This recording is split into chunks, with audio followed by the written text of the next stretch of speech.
رحمت اللہ علیہ درویش تھے دلی کے، بہت سارے لوگ مرید تھے، ایک بڑا خدمت گزار مرید تھا، مزدوری کرتا تھا، غریب تھا، تو 6 بیٹیاں تھیں اس کی۔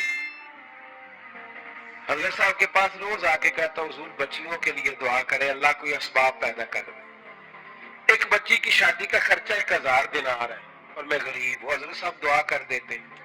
خانقاہ شریف کے تھوڑے ہی فاصلے پر حضرت جہاں بیٹھ کے مریدوں کی تربیت کرتے تھے، اس سے تھوڑے ہی فاصلے پر نا ایک عیسائی رہتا تھا، بڑا مالدار تھا، بڑی سارے اونٹ، گائیں، بھیڑ، بکریاں رکھی ہوئی تھی، اور حضرت شرف الدین رحمت اللہ علیہ کی بڑی مخالفت کرتا تھا۔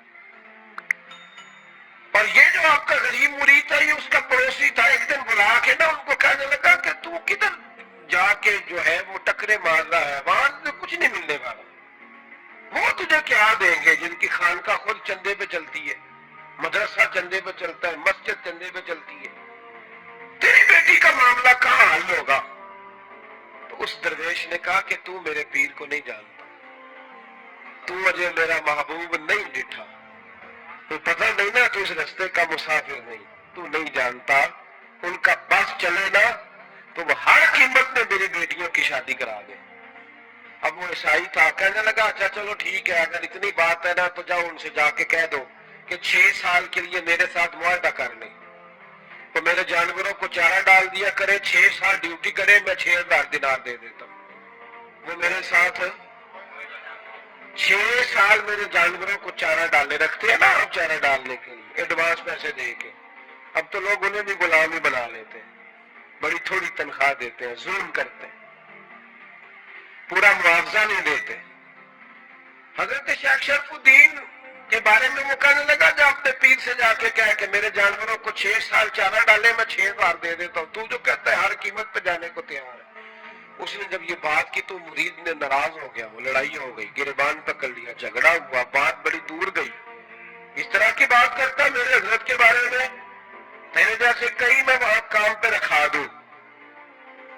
جب بڑی بحث ہوئی، بات محلے میں، علاقے میں پھیل گئی، دنیا نے سن لی، تو شیخ شرف الدین تک بھی پہنچ گئی۔ اس طرح جھگڑا ہوا ہے، لوگ سو گئے عشاء کی نماز کے بعد۔ حضرت صاحب نے نا سر پہ کپڑا لیا، اس عیسائی کے دروازے پہ دستک دی، وہ باہر آیا، فرمانے لگے لوگ تو سوچ سمجھ کے ملازم رکھتے ہیں، تو نے بھی تو سوچ ہی لیا ہوگا، تبھی تو مجھے آفر کی ہے، تو اپنی آفر پہ قائم ہے، واقعی مجھے رکھ لے گا اور 6000 دینار دے دے گا؟ کہنے لگا جا بابا کام کر اپنا۔ فرمایا نہیں، تو نے اتنے لوگوں میں بات کی، اتنی بحث ہوئی، تو قائم ہے؟ کہنے لگا میں تو قائم ہوں، پر آپ نے نہیں قائم رہنا۔ فرمایا میں سوچ سمجھ کے آیا۔ اس نے کہا آپ ڈیوٹی کریں گے، بھینسوں کو چارہ ڈالیں گے؟ فرمایا ایک شرط، بس جب اذان ہو جائے نا تو مجھے رب کی نماز پڑھنے کی اجازت دے دینا، باقی صبح و شام جو تو کہے گا۔ اگر اس غریب کی بیٹیاں بیائی جائیں تو مجھے اور کیا چاہیے، اس کی 6 بیٹیوں کا بوجھ ہے اس کے سر پہ، تو مجھے رکھ لے۔ اللہ اکبر۔ وہ کہنے لگا چلے پہ میرے ساتھ خط بندگی کر لیں، آج کل ہم اسٹام کرتے ہیں، اس زمانے میں خط بندگی ہوتا تھا، غلامی کا خط، قاضی شہر کے پاس، یعنی اس کا خیال تھا کہ چلو وہ سٹاف کی بات کروں گا تو بھاگ جائیں گے۔ فرمایا چل میں تیار ہوں۔ قاضی تک گئے، طے ہو گیا، 6000 دینار دے دیے۔ حضرت نے مرید کو بلایا، فرمایا پتر یہ لے جا، جا میری بیٹیوں کو روانہ کر دے۔ کہنے لگا حضور یہ کیا کر رہے ہو آپ، کچھ سوچے؟ فرمایا یار جب تجھے بیٹا بنا لیا تو پھر میری پوتیاں تو لگتی ہیں نا، میرا حق تو بنتا ہے نا، جا کے ڈیوٹی کر، ان کو بیاہ دے۔ بات پھیل گئی، بادشاہ بھی عقیدت مند تھا، وہ 12000 دینار لے کے پہنچا۔ کیا بتاؤں ان رب کے بندوں کا دل کیسا ہوتا ہے، کیا درد ہوتا ہے، کیا رنگ۔ 12000 دینار لے کے بادشاہ آیا اور آ کے حضرت کو پیش کیے کہ حضور آپ دیں اس عیسائی کو ڈبل دیں اور جائیں کام کریں۔ آپ فرمانے لگے تو پیسے دے، شرطیں نہ لگا، میرا جہاں دل کرے گا میں خرچ کروں گا، مجھے تو مزہ ہی اب آنے لگا ہے، ابھی تو لطف آ رہا ہے، ابھی تو ذائقہ آیا ہے کچھ کرنے کا، پیسے دینے ہیں تو دے، پابندی نہ لگا، جہاں میرا دل کرے گا میں۔ اس نے کہا حضور ٹھیک ہے رکھ لے۔ حضرت نے فجر مسجد میں پڑھی، جیب میں 12000 دینار تھے، اعلان فرمایا بھی کسی اور کی بیٹی بیٹی بھی بیٹھی ہے تو پیسے میرے پاس ہیں. وہ 12,000 دینار بھی بانٹ دیا اور 12,000 دینار بانٹ کے نہ تو پھر چلے گئے کھیت میں چارہ کاٹنے. اس عیسائی کو کسی نے بتلایا کہ ان کے پاس تو 12,000 آیا ہے پر تجھ سے جان نہیں چھڑائی انہوں نے. وعدہ یہ ہوا تھا کہ 6 دیں گے تو جائیں گے, جب تک دیں گے نہیں تیرے گھر میں کام کریں گے. وہ نا چارہ کاٹ رہے تھے, حضرت صاحب تو وہاں پہنچ گیا, دور جا کے کھڑا ہو گیا, کہنے لگا بابا پہلے تو میں نے مسلمانوں کے اخلاق سنے تھے, اب تو میں نے دیکھ بھی لیے, پر یہ بتا جب 12,000 آیا تھا جان کیوں نہیں چھڑائی؟ تو حضرت چارہ کاٹتے کاٹتے رو پڑے, فرمانے لگے تو نہیں نہ جانتا یہ بیٹیاں سانجھی ہوتی ہیں, پتہ نہیں نا. میرے رسول پاک نے تو حاتم تائی کی بیٹی کے سر پہ کپڑا رکھ کے کہا تھا بیٹیاں برابر ہوتی ہیں. تو یہ نہیں پتا جب اس کی 6 بیٹیوں کی شادی ہوئی ہے میرے اندر روحانیت کتنی بڑی ہے. فرمایا پھر 12,000 آیا ہے تو 2-4 بچیاں پھر گئی ہیں, مجھے نہیں پتا میں اندر سے راضی کتنا ہوں, میں تیری نوکری کرتا رہوں گا, پتہ نہیں اللہ کتنی بیٹیوں کو بیاہ دے گا. اتنا رویا وہ عیسائی کے پیروں میں بیٹھ گیا, کہنے لگا بابا میں نے تیری مخالفت کی ہے پر تیرے قریب آ کے پتہ چلا ہے کہ تو بہت اونچے اخلاق کا مالک ہے, اور اگر تیرا یہ مقام ہے تو تجھے اخلاق سکھانے والے محمد عربی کی شان کتنی ہوگی. ظالم کی بولیے جاتے نہیں لوگ جھوٹے گواہ بن کے, وکیل صاحب کو نہیں پتا ہوتا کہ یہ بندہ مجرم ہے جو میرے پاس آیا, کیا مجرموں کے وکیل نہیں ہوتے؟ بولے تو اس کو پتہ نہیں ہوتا وکیل صاحب کو کہ یہ صاحب مجرم ہے, میرے پاس مقدمہ لے کے آئے, اور اگر بے ادبی نہ ہو جائے تو میرا خیال ہے قاضی عدالت کو بھی پتہ ہوتا ہے کہ مجرم کون ہے اور مظلوم.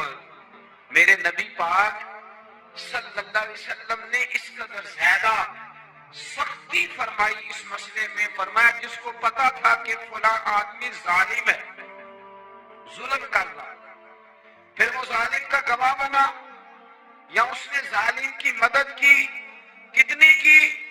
شارحین لکھتے ہیں چاہے اس نے ایک جملہ بول کے کی, چاہے ایک, سارے بولیے, چاہے ایک غریب کو اس نے ظلم کیا تو کہتے ہیں علاج یہ ایسی, چاہے ایک جملہ بول کے کی, شارحین اس حدیث کی شرح میں ایک جملہ بول کے چاہے مدد کی. جس بندے نے کسی ظالم کی مدد کی کسی مقدمے میں یا کسی صورت میں اور اسے پتا تھا یہ ظالم ہے, میرے نبی پاک صلی اللہ تعالی علیہ وسلم فرماتے ہیں اگر اس نے مدد کی, ابھی ظالم کی بات نہیں ہو رہی, ظالم کے مددگار کی بات ہو رہی, اگر کسی نے ظالم کی مدد کی تو حضور فرماتے ہیں خدا بھی اس سے بری ذمہ ہے, رسول بھی اس سے بری ذمہ ہے. سنبھال کے رکھے اپنی نمازیں, قربانیاں, حج, زکات سنبھال کے رکھے. اگر ظالموں کا مددگار ہے, الیکشن آ لینے دے, آپ کو نظر آ جائے گا کون کون ظالموں کا مددگار ہے, نظر آ جائے گا. اپنی جیب سے لوگ پیسے دے کے ظالموں کی مدد کریں گے, ان کے فلیکس چھپوائیں گے, بورڈ لگوائیں گے, جیبوں سے پیسے دیں گے. ہم نے خود آگ لگائی ہے چمن میں اپنے, بے سبب گردشی ایام کو الزام نہ دو, ہم نے خود نور کا ظلمت سے کیا ہے سودا, کر کے توہین سحر شام کو الزام نہ دو. ظالموں کے مددگار میدان میں آ گئے, یہ چھوٹا لفظ نہیں, میرے حبیب پاک صلی اللہ علیہ وسلم نے فرمایا جو ظالم کا مددگار ہے سن لے, سن لے, جو سجن کے ساتھ کچہری جاتا ہے وہ یاد رکھے, جو دوست کا گواہ بنتا ہے وہ یاد رکھے, جو کہتا ہے میں مانگی گیا تھا, مجھے بلایا گیا تھا قبضہ چھڑانے کے لیے کسی غریب بیوہ کی جائیداد پہ, وہ سن لے تو مدد کر کے نہیں آیا, تو خدا کے ذمے سے نکل گیا. رسول پاک نے فرمایا تیرا میرا تعلق ختم ہو گیا, تو ظالم کا مددگار ہو گیا. پھر تو کہتا میں بے چین ہوں, میں بے قرار ہوں, میں آزمائش کا شکار ہوں. پلٹ کے دیکھ تو صحیح تیرا گناہ کتنا بڑا ہے. میرے نبی پاک صلی اللہ علیہ وسلم کا ایک اور فرمان سننے, ابن ماجہ ابو داؤد میں موجود ہے, اس حدیث کو آپ نے یاد کر لینا. کر لیں گے انشاءاللہ, سارے کہیے انشاءاللہ کر لیں گے یاد. حضور صلی اللہ علیہ وسلم نے فرمایا اگر تو ظالم کی مدد کرے گا نا, کہ لفظ دل کی تختی پہ لکھ لینا, یہ مکافات عمل ہے، مکافات عمل دنیا، ادھر کرو گے تو ادھر بھرو گے۔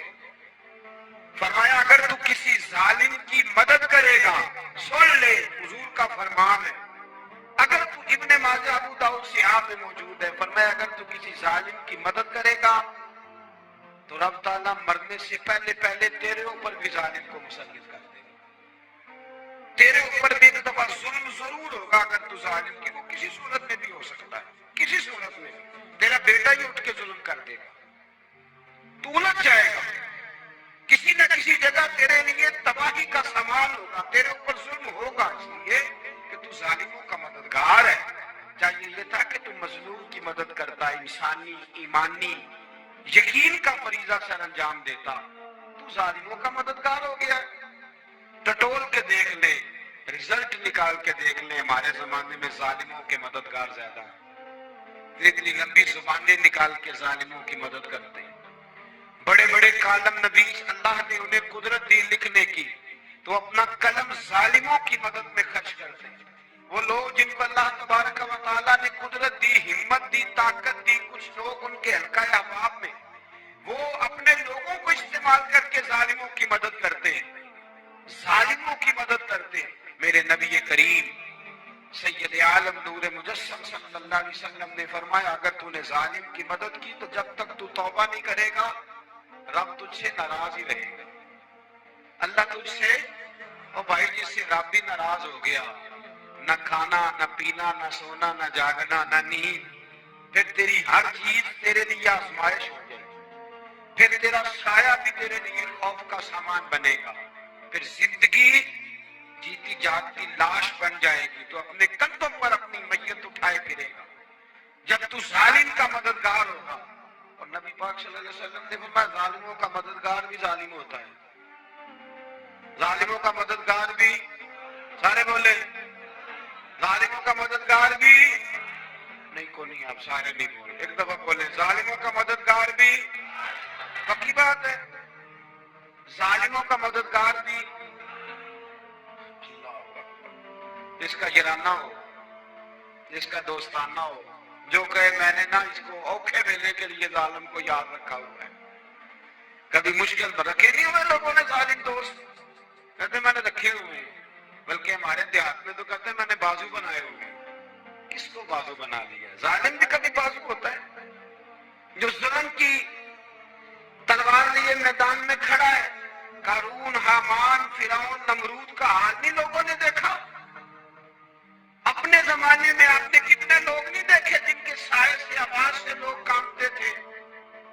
پھر پولیس کی گاڑیوں میں وہ اس طرح مردہ پڑے کہ دنیا نے تماشا دیکھا ان کا، یہ رنگ ہم نے دیکھے نہیں اپنے آنکھوں سے۔